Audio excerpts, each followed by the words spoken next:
Hey everybody, this is Angela from State of Puzzling. In this video, I want to share with you what I think makes a good puzzle box. I want to just start with a disclaimer first that I will read. The information that I offer in this video and also in the accompanying article is from my own personal experience.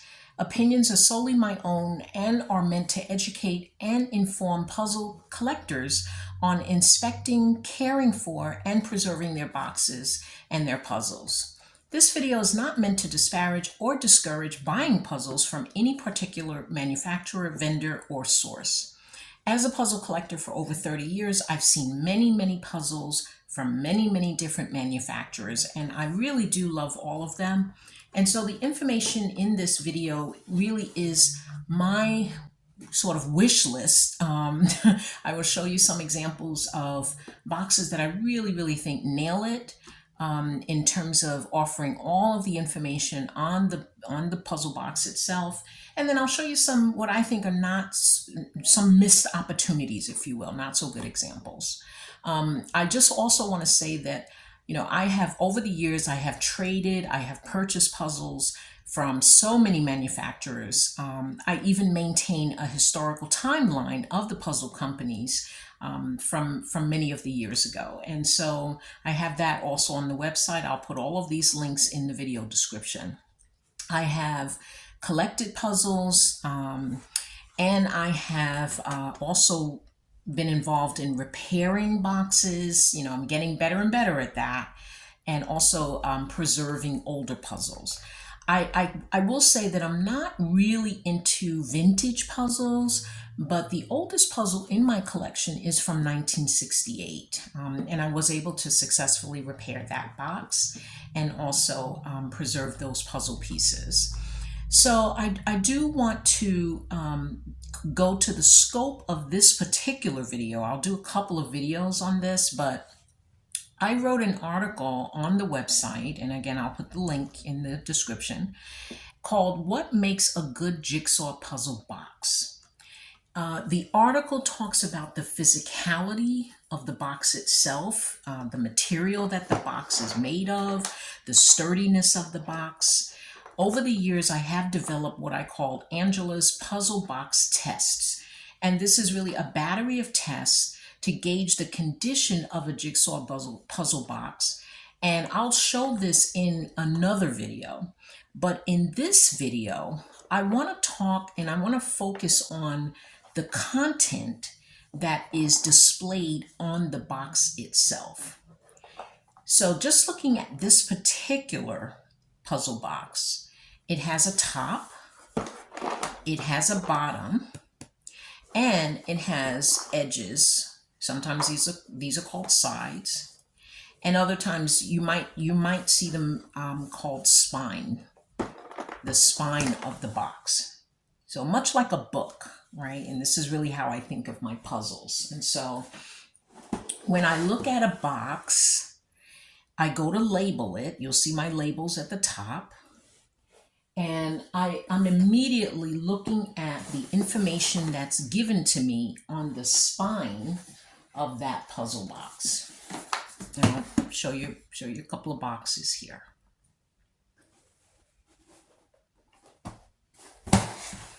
Okay, so we have a couple of boxes here. And you'll see that, the information given on that spine, it really does vary depending on the company. Depending on the size of the puzzle, the size of the box. Some puzzles come in tins, in cylinders. So you're getting a lot of varying information on the spine of a puzzle box. And so I want to really kind of devote this video to just talking about the information that's on the spine of the puzzle box and what really, in my opinion, makes a good spine and what makes a not so good. Where are the missed opportunities? Okay, I want to show you some different orientations in terms of the spine, and as you consider the information on the spine, I'll bring this closer, okay? Puzzle companies are doing this in very, very different ways. You know, some spines have alternating content. Okay, so as I look at this one from Buffalo Games, you'll see you're kind of reading from top to bottom, but then when you turn it over, it's still kind of top to bottom. You're reading this, you know, kind of up, you know, right side up, and then you're kind of turning it a little bit, but it's totally different than this side. And then you come around and okay, we're back to this, right? So it's, you know, some places have alternating, what I call alternating sides, where two of the sides will match. And then as you consider the other sides, you know, they'll be totally different, or they may match, you know. So some of them are, I put them in the category of alternating sides. Let's look at another example. Okay, here's one from American Flat. Okay, we take a look at the spine. And you have the 500 piece, you have 18, you have a picture of it. And let's take a look and see what it looks like on the next side. You have something totally different. And if you look at the alternating side is matching, right? So this is alternating side. So there's the one. The opposite side is the same. Now let's see if this opposite side is the same, because sometimes you'll get that as well. Let's see what the opposite side looks like there. It's very similar. And the only real difference is that they've included a warning on there. So this is what I would type as an alternating side. Then you have some that are identical, and I really love these. I really appreciate these. Okay, so look at this one from Galison. Let's go. So you can just kind of say, now this is Spring on Park Avenue. This is by Michael Storings, a great, great illustrator out of New York. So you have the title, artist, number of pieces, the picture, and as I turn it, you get the same information on every side. See, as I turn it. So I feel like they do a really, really good job in keeping that consistent. And so I can kind of look at that puzzle from any side. It's almost like if I were a model and I were wearing an outfit that was being photographed. You want to be able to photograph it from all sides, right? And that's kind of the same idea. So these types of spine printings, I call these really identical sides, where it's identical on every side. Here's another example of that. Pomegranate, I think, does an excellent job on their side. So it's like the brand is there, the number of pieces, you have the picture of the piece, you have the size. Fantastic. Let me turn that so you can see that very, a little more clear. I think my camera's a little blurry on that one, but you can see the picture, artist, the title, the sizings, perfect. And this is given on every side. Same thing on every side. I'll start it this way. This is how I labeled this one. So you can see that on every side. And as I come around, you have it on every side. Very clean. It's a very sturdy box, by the way. And I think they just do an excellent job. Excellent job at that. I've supported Pomegranate for years. Then here's one from Suns Out. And I think this is a really nice job too. Let's look at this one. Okay, so take a look at this one. I'll start it here. So here's the title, number of pieces, the artwork is by, they give you the finished size, they even give you the item number, which is kind of neat. So if I had a missing piece on this, I could contact them and see if they could replace that piece. And this is, it's the same. Okay, it's just the same. It's kind of neat. It's really kind of neat there.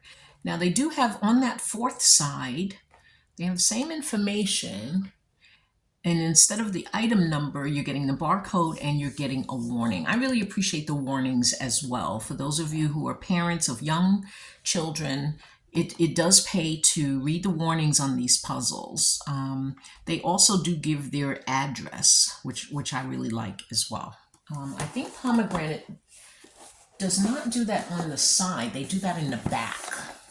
They have really, really good information on the back. And I'll talk about that in a couple of minutes. Okay, but that's one of the things that you kind of want to look for. It's one of the things that I look for as a puzzle collector.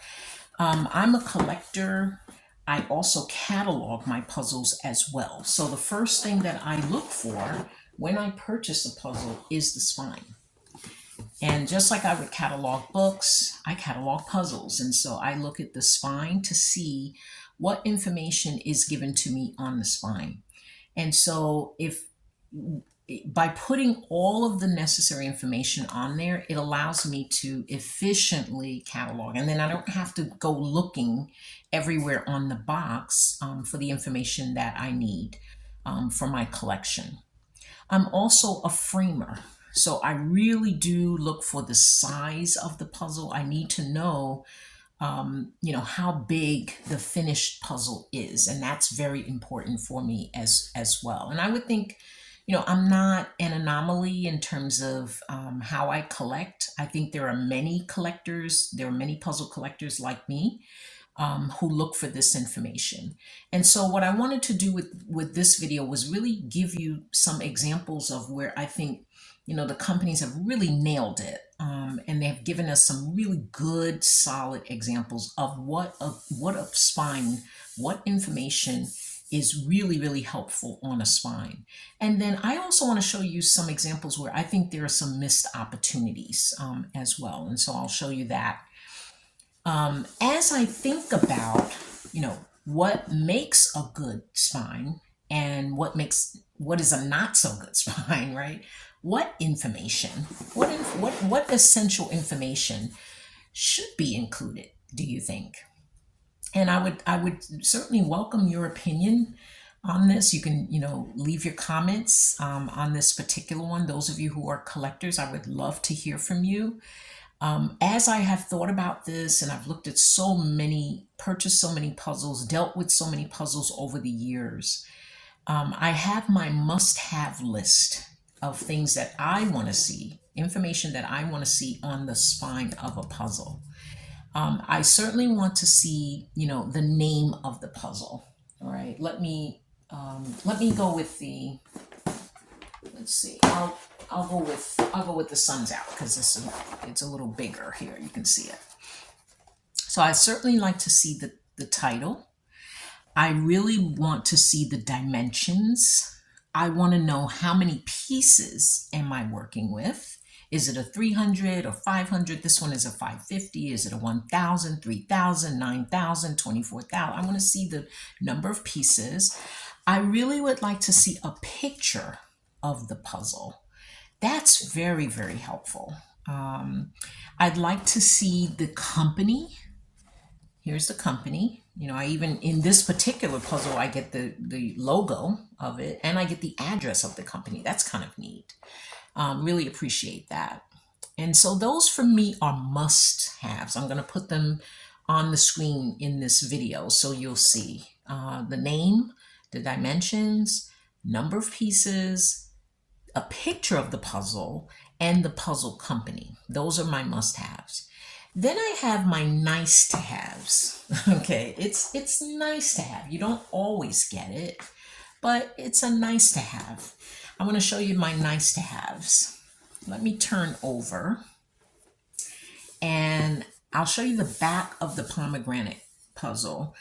Galison does this as well, and I think they do a fantastic job on this. In the back of the puzzle, they tell you about the picture itself. They say a picture is worth 1,000 words. Well, that's very true with puzzles too. And so where does the image come from? Especially if it's an art image, a fine art image. Tell me about the artist. tell me when the picture was made. This is fantastic information here. So this puzzle is Tall Pines by Wolf Kahn. The painting, is an oil on canvas. Here are the original dimensions of the painting in centimeters and in inches, made in 1999. And it's courtesy, the picture itself is courtesy of the gallery in New York, and they give me the gallery. So they give me the artwork information, which I think is just fantastic. Galison, I think, does a really good job at this as well. And so they will give you, and you also get a poster in here as well, which I think is just brilliant. It's just brilliant. I've really fallen in love with what you get for these puzzles. You're getting a lot for your money here. And so they tell you a little bit about Michael Storing, the artist. They tell you about the work. They give you his website. He has a great website, by the way. And then you have a measurement of the actual size of a piece. I mean, there's a lot of information packed in the back of this puzzle. And so, like I say, you don't always get that, but it's nice to have. It's nice to have. See, you have some companies that I think, there's some information that gets provided. This is the technology of the puzzle. I look at the back of puzzles and I want to see, oh, okay, this is great. I would love to know a little more about this image. That would have been nice on the back of that puzzle. Okay, here is an image by Keith Mallet. And see, I would like to know a little bit more. I'm a collector, and so I want to know a little bit more about this artist. That would have been really nice as well. So I do feel like there are, a few missed opportunities. And what I would say is, for the manufacturers, my message would be the puzzle itself, the buying of the puzzle, the collecting of it, the doing of the puzzle, including the box, is an entire experience for the customer. And so you have a high quality puzzle, you want to encase it in a high quality box, right? And the way I would answer the question, why is it so important? Why is all of this so important? I really do liken this to, if you were to purchase a framed picture, and imagine if the picture were great, but the frame sucked and the frame wasn't that good. How would you feel about that entire experience of purchasing that? That's really what I'm talking about when you're purchasing a really high quality puzzle. And so I do feel like there are some missed opportunities out there from the different companies. I will say, for me, it does make a difference as a collector. It is something that I consider, that I look at. I have supported companies that produce high quality puzzles and puzzle boxes, and it's the entirety of the product. I have even spent a little extra, based on the fact that I know that I'm going to get, a high quality puzzle. I do want to say something in addition about the Galison puzzle, which I think they do something kind of interesting. I showed you the spine, right, which is identical.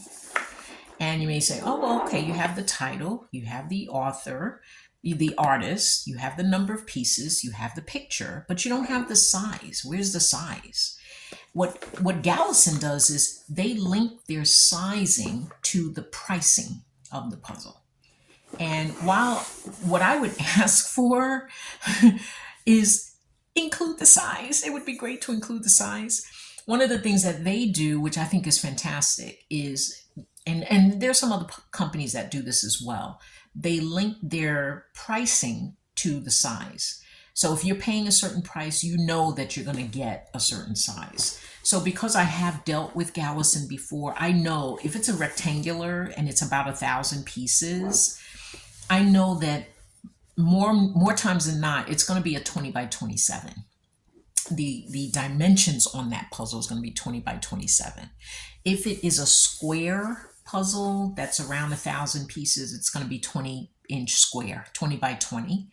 And so I know the sizes of the Galison, but I think if I were not familiar with it, what I would request, is for them to just put the size, just add the size right on that spine, and it would be great.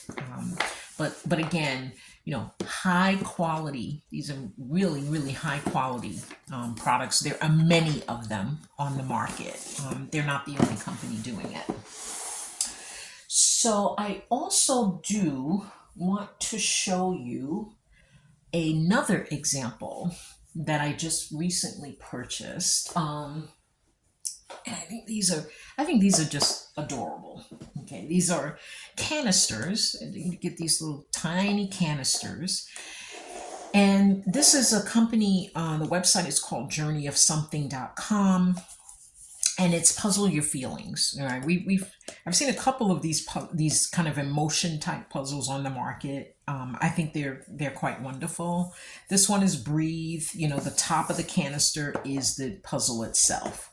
So the puzzle itself is a text puzzle with the background, and that's what you're seeing here. Okay, this particular one is Strong AF. Very, very cute. I love the coloration, by the way, too. So on the side, you may think, okay, well, how are they going to fit everything on here? So as I look at my must-haves, right? Let's see if they, if I can get that from this puzzle. So the title of the puzzle is Breathe.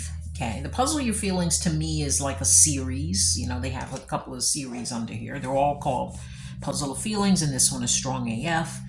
So your title would be here, Breathe, and they give the name of the company, even kind of a brand logo. Looks like a logo here.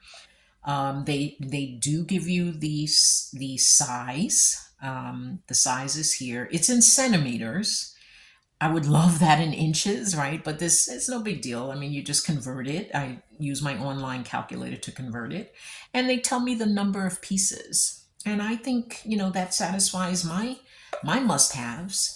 They even they tell you a little bit about the company. They're Australian owned, recycled paper. They're telling you about the material of the I think it's wonderful. I think this is a really great example of how you can still put everything, even in such a small package, you can still get, some of that. I'm trying to open this thing, obviously. There's some of that must-haves. And they just give it to you in a nice little, it's so cute. It's just adorable, I have quite a few puzzles that come in tins, and I'll show you some of those in this video as well. And so I thought that this was a really cute example. And so you have your must-haves. I do have some nice-haves. And again, I do think it matters. And I certainly would love to have your opinion on it. But let me go and get a few other puzzles so we can kind of take a look at some examples that I think are missed opportunities. This is Angela from State of Puzzling. Happy puzzling, folks. Goodbye for now.